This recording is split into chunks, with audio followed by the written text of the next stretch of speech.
Hello, പരീക്ഷയ്ക്ക് ഇനി ഒരു മാസം കൂടിയാണുള്ളത് അല്ലേ? നിങ്ങൾ ഏത് ക്ലാസ്സിലാണെങ്കിലും ഹൈസ്കൂളിലാണെങ്കിലും ഹയർ സെക്കൻഡറിയിലാണെങ്കിലും നമ്മൾ ഏകദേശം ആ ബോർഡ് എക്സാമിൻ്റെ അടുത്ത് എത്തി നിൽക്കുകയാണ്. പല ആളുകൾക്കുള്ള പ്രശ്നം എന്താണെന്ന് വെച്ചാൽ ഇനി എവിടുന്ന് തുടങ്ങണം എന്നറിയില്ല അല്ലേ?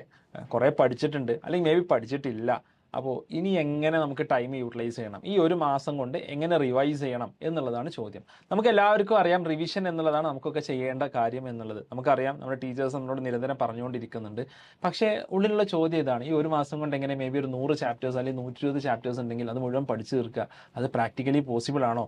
പല വിഷയങ്ങളിലുള്ള 100ലധികം ചാപ്റ്റേഴ്സ് പഠിക്കണ്ടേ? അതിനുള്ള സമയം എനിക്കുണ്ടോ? അപ്പോൾ ഈ റിവിഷൻ എന്ന് പറയുന്നതിൽ എന്താ അർത്ഥമുള്ളത്? അപ്പോൾ ഇതാണ് നമ്മൾ ഇന്നത്തെ വീഡിയോയിൽ ഡിസ്കസ് ചെയ്യാൻ പോകുന്നത്. അടുത്ത ഒരു മാസം കൊണ്ട് എങ്ങനെ നമുക്ക് വളരെ എഫക്റ്റീവായിട്ട് പഠിക്കാം. അപ്പോൾ ചാനൽ സബ്സ്ക്രൈബ് ചെയ്യാത്ത ആളുകളുണ്ടെങ്കിൽ സബ്സ്ക്രൈബ് ചെയ്യാൻ മറക്കണ്ട. നമ്മൾ ഒരു വർക്ക്ഷോപ്പ് സ്റ്റുഡൻസിന് വേണ്ടിയിട്ട് February 1 എങ്ങനെ ഈ ലാസ്റ്റ് 1 മന്ത് റിവിഷൻ നമുക്ക് അടിപൊളിയാക്കാം എന്നതിനെക്കുറിച്ച് ഒരു വർക്ക്ഷോപ്പ്, ഒരു ലേണിംഗ് വർക്ക്ഷോപ്പ് ചെയ്യുന്നുണ്ട്. പരീക്ഷ എങ്ങനെ അടിപൊളിയായിട്ട് എഴുതാം എന്നതിനെക്കുറിച്ച് ഞാനാണ് ലീഡ് ചെയ്യുക. അതിൻ്റെ രജിസ്റ്റർ ചെയ്യാനുള്ള ലിങ്ക് ഞാൻ താഴെ നൽകുന്നുണ്ട്. നിങ്ങളെല്ലാവരും അത് രജിസ്റ്റർ ചെയ്യുക. നിങ്ങൾക്ക് എല്ലാവർക്കും യൂസ്ഫുൾ ആയി, നിങ്ങൾ ഏത് ക്ലാസ്സിലാണെങ്കിലും അത് യൂസ്ഫുൾ ആയി. ഓക്കെ, അപ്പോൾ നമുക്ക് തുടങ്ങാം. ഓക്കെ, അപ്പോൾ ഒന്നാമത്തെ പ്രശ്നം പല ആളുകൾക്കും അറിയാത്തത് വേർ ടു സ്റ്റാർട്ട് എന്നുള്ളതാണ്. എവിടെ തുടങ്ങണം എന്നുള്ളത് ഭൂരിഭാഗം ആൾക്കാർക്കും അറിയില്ല. അപ്പോൾ ഇതാണ് ഞാൻ ആദ്യം സംസാരിക്കാൻ പോകുന്നത്. ഇനിയുള്ള ഒരു മാസം എന്ത് ചെയ്യണം നിങ്ങൾക്ക് അറിയില്ലെങ്കിൽ നിങ്ങൾ ചെയ്യേണ്ടത് ഈ ഒരു കാര്യമാണ്. നിങ്ങൾക്ക് 5 സബ്ജക്ട്സ് പഠിക്കാനുണ്ട് എന്നുണ്ടെങ്കിൽ നിങ്ങൾ ഒരു 5 പേപ്പർ എടുക്കുക. ആ 5 പേപ്പറിൽ നിങ്ങൾക്ക് പഠിക്കാനുള്ള കാര്യങ്ങൾ ആദ്യം സ്കോപ്പ് ചെയ്യുക. എന്താണ് സ്കോപ്പ് ചെയ്യുക എന്ന് പറഞ്ഞാൽ, സ്കോപ്പ് ചെയ്യുക എന്നുള്ളത് നിങ്ങൾക്ക് പഠിക്കാനുള്ള ടോപ്പിക്സ് അല്ലെങ്കിൽ ചാപ്റ്റേഴ്സ് നിങ്ങൾ വരിയായി എഴുതുക.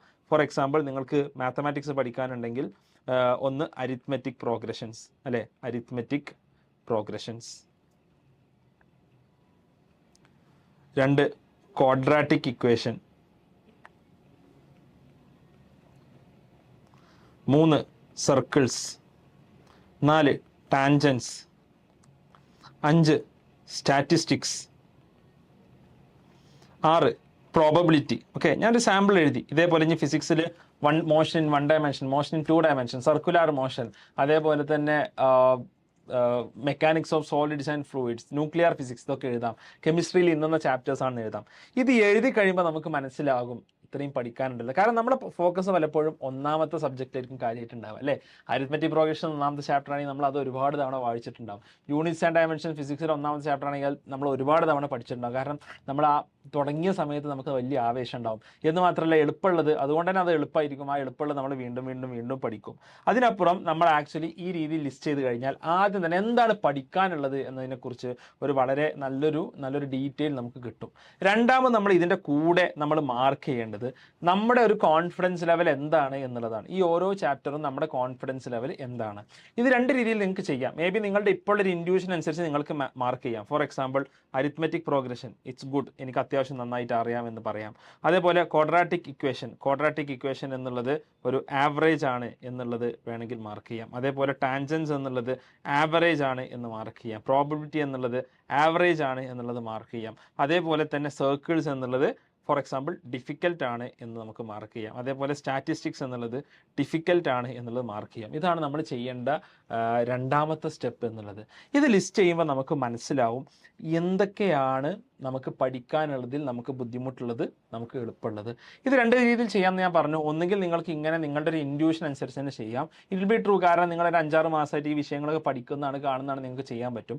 അല്ല എന്നുണ്ടെങ്കിൽ മേ ബി നിങ്ങൾക്ക് ഒരു 30 മിനിറ്റ് ടെസ്റ്റ് ഈ ഓരോ സബ്ജക്ട്സിൽ നിങ്ങൾക്ക് എടുക്കാം. അതിൻ്റെ മാർക്ക് അനുസരിച്ച് അല്ലെങ്കിൽ അതിൽ നിങ്ങൾക്ക് തോന്നുന്ന നിങ്ങളുടെ ഒരു ഫീലിംഗ് അനുസരിച്ച് നിങ്ങൾക്ക് മാർക്ക് ചെയ്യാം. ഏതർ വേ നിങ്ങളിത് മാർക്ക് ചെയ്ത് കഴിഞ്ഞാൽ ഇപ്പോൾ നിങ്ങൾക്കൊരു പ്രയോറിറ്റി ഓർഡർ സെറ്റായി. അതായത് ഇന്ന് ഞാൻ മാത്സ് പഠിക്കാനിരിക്കുകയാണെങ്കിൽ ഞാൻ ഏതാ പഠിക്കേണ്ടത്? ഞാൻ സ്റ്റാറ്റിസ്റ്റിക്സ് പഠിക്കണം, അല്ലെങ്കിൽ സർക്കിൾസ് പഠിക്കണം. അതിനുശേഷമാണ് ഞാൻ ടാൻജൻസ്, പ്രോബബിലിറ്റി, ക്വാഡ്രാറ്റിക് ഇക്വേഷനിലോട്ട് പോവേണ്ടത്. ഏറ്റവും ലാസ്റ്റാണ് ഞാൻ അരിത്മെറ്റിക് പ്രോഗ്രഷൻസിലോട്ട് പോകേണ്ടത്. ഈ ഒരു പ്രയോറിറ്റി ഓർഡർ ഇല്ലാത്തതാണ് വേർ ടു സ്റ്റാർട്ട് എന്നുള്ളത് ഐഡന്റിഫൈ ചെയ്യാത്തതിൻ്റെ മെയിൻ പ്രശ്നങ്ങളിലൊന്ന് അല്ലേ? കാരണം എവിടെ തുടങ്ങണം എന്നറിയണമെങ്കിൽ എവിടെയാണ് നമുക്ക് ബുദ്ധിമുട്ടുള്ളതെന്ന് അറിയണം. ഈ രീതിയിൽ നമ്മൾ ഓരോ സബ്ജക്ട്സും നമ്മൾ ഡിവൈസ് ചെയ്താൽ തീർച്ചയായിട്ടും നമുക്ക് മുന്നോട്ട് പോകാൻ പറ്റും.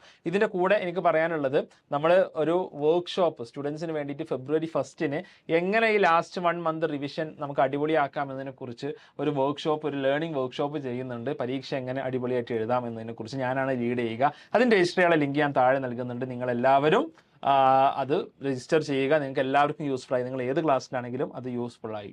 Okay, now continuing. ഇത് നമുക്ക് അറിയാമെന്നുണ്ടെങ്കിൽ നമ്മൾ ഇനി എന്താ ചെയ്യേണ്ടത്? ഇനി ഇത് റിവൈസ് ചെയ്യുമ്പോൾ നമ്മൾ എന്താ ചെയ്യേണ്ടത്? നമ്മളിപ്പോൾ ഫിസിക്സിൽ എല്ലാ പ്രോബ്ലം എടുത്ത് ചെയ്യാന്നുള്ളത് പ്രാക്ടിക്കൽ അല്ല. സോഷ്യൽ സയൻസിൽ may be history of India എന്നുള്ള സബ്ജക്റ്റ് ഉണ്ട് എന്നുണ്ടെങ്കിൽ അത് മുഴുവൻ നമ്മൾ വീണ്ടും വീണ്ടും വായിക്കുക എന്നുള്ളത് പ്രാക്ടിക്കൽ അല്ല. അവിടെയാണ് നമുക്ക് അടുത്ത നമ്മുടെ ഒരു ടെക്നിക്ക് വരേണ്ടത്. അതാണ് ആക്റ്റീവ് റീകോൾ. ഞാൻ പല വീഡിയോസിൽ ഇതിനെക്കുറിച്ച് പറഞ്ഞിട്ടുണ്ട്. ആക്റ്റീവ് റീകോൾ ലേണിംഗ് ടെക്നിക്സ് ആണ് നമ്മൾ നെക്സ്റ്റ് 1 മന്ത് യൂസ് ചെയ്യേണ്ടത്. ആക്റ്റീവ് റീകോൾ മീൻസ് നിങ്ങൾ മേ ബി സോഷ്യൽ സയൻസിൽ പറഞ്ഞ പോലെ history of India, history of modern India നിങ്ങൾ പഠിക്കാൻ എടുക്കുകയാണെങ്കിൽ, അല്ലെങ്കിൽ വേൾഡ് വാർ 2 നിങ്ങൾ പഠിക്കാൻ എടുക്കുകയാണെന്ന് വിചാരിക്കുക. വേൾഡ് വാർ 2 കുറിച്ച് നിങ്ങൾക്ക് ഓർമ്മയുള്ള എല്ലാ ടോപ്പിക്സും നിങ്ങളുടെ മനസ്സിലൂടെ ഒന്ന് കടത്തിവിടുക, അല്ലെങ്കിൽ നിങ്ങൾ സമ്മറൈസ് ചെയ്യാൻ ശ്രമിക്കുക. അത് നിങ്ങളുടെ ടെക്സ്റ്റ് ബുക്സ് ആയിട്ട് നിങ്ങൾ മാച്ച് ചെയ്ത് നോക്കുക. എവിടേക്കാണ് നിങ്ങൾക്ക് ലേണിംഗ് ഗ്യാപ്സ് എന്ന് കണ്ടെത്തുക. അത് ടെക്സ്റ്റ് ബുക്ക് നോക്കി പഠിക്കുക. കാരണം ടെക്സ്റ്റ് ബുക്ക് മുഴുവൻ വായിക്കുക എന്നുള്ളത് it's a low utility process, it's a waste of time. Okay, അപ്പോൾ ഇങ്ങനെ നമുക്ക് പഠിക്കാൻ എവിടെയാണ് ഗ്യാപ്പ് ഉള്ളതെന്ന് ഐഡന്റിഫൈ ചെയ്തിട്ട് വേണം നമ്മൾ ചെയ്യാൻ. ആക്റ്റീവ് റീകോളിന് ഒരുപാട് ടെക്നിക്സ് ഉണ്ട്.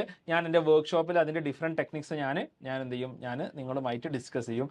അതേപോലെ തന്നെ നിങ്ങൾക്ക് ഒരു ടെസ്റ്റുകൾ, പരീക്ഷകൾ നിങ്ങൾ പരമാവധി ചെയ്ത് നോക്കുക. കാരണം പരീക്ഷകളാണ് ആക്ച്വലി പരീക്ഷയിലാണ് നമുക്ക് മാർക്ക് വേണ്ടത് അല്ലേ. അപ്പോൾ ആ പരീക്ഷ നമുക്ക് വീട്ടിൽ നിന്ന് അല്ലെങ്കിൽ സ്കൂളിൽ നിന്ന് സിമുലേറ്റ് ചെയ്യാൻ സാധിച്ചാൽ അത് തന്നെയായിരിക്കും നമുക്ക് ചെയ്യാവുന്ന ഏറ്റവും ബെസ്റ്റ് എക്സാം പ്രിപ്പറേഷൻ എന്നുള്ളത്.